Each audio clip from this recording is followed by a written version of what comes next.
That night, as we sat in the warm, quiet glow of the bar, surrounded by the hum of distant conversations and soft music, it was as if time itself had rewound, and we were two young people once again, lost in each other's company. The memories we shared, the laughter that came so easily, and the familiar, tender glances, everything felt like a dream, both nostalgic and overwhelmingly intense. Each shared story, every lingering look, seemed to erase the 10 long years that had come between us. I was caught off guard by how effortless it felt to be with her again, as though no time had passed, as though we were picking up right where we had left off. In those moments, we weren't two people with families and responsibilities. We were simply ourselves, reliving the passion and connection of a love that had once defined us. It had been a decade since we said goodbye, 10 years filled with so many changes. Our lives had moved in different directions,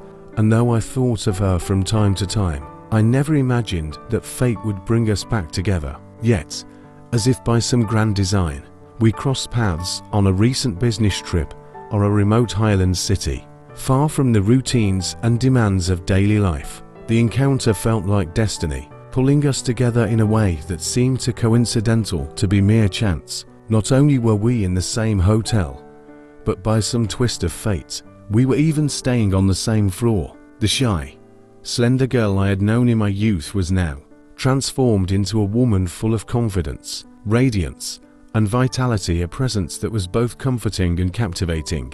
The more I looked at her, the more I found myself drawn in, just as I had been all those years ago, feeling the same rush of emotions, the same pull toward her. Our meeting that evening felt like a whirlwind, a beautiful but dangerous force pulling us back into the past. We sat at the bar, laughing and reminiscing, sharing stories that felt almost sacred, so deeply etched into our hearts. As we spoke, the memories came rushing back, moments of joy, dreams we had once shared, and a bond that, despite the years, had never truly faded. There was a warmth in her smile that felt like home, a sense of familiarity that I hadn't realized I had missed until that moment. Gradually, as the night deepened, the boundaries between us began to blur. In a lapse of judgment, we found ourselves reaching out, surrendering to a renewed passion that took over. A passion we had convinced ourselves was buried. For a fleeting time, we were consumed by each other, completely forgetting that our lives had since moved in separate directions, forgetting the families waiting for us back home. The days that followed were clouded with confusion and a growing sense of guilt. We were tangled in the memories of a love we thought we had left behind, and it was clear that feelings we hadn't fully buried were now rising to the surface, pulling us in directions we hadn't anticipated.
My family was my true home, my heart, and I knew that I would do everything in my power to protect and nurture that love. In the days that followed, I devoted myself wholeheartedly to my family, to the future we were creating together. I spent more time with my children, appreciating every laugh and every small moment that I had once overlooked. I took on more responsibilities at home, ensuring that my wife felt supported and loved. As her pregnancy progressed, I dedicated myself to being the husband she needed, comforting and caring for her through each stage. I wanted her to feel valued, cherished, and secure, knowing that she was the center of my world. Looking back, I see now that our encounter was perhaps a reminder of where I had come from and of what I had chosen to leave behind. It reminded me that life moves forward, and true happiness lies in building a future, not reliving the past. And in the arms of my wife, with my children around me, I found a peace that no rekindled romance could ever match. I knew, beyond any doubt, that this was where I was meant to be, and that I would never take them for granted again.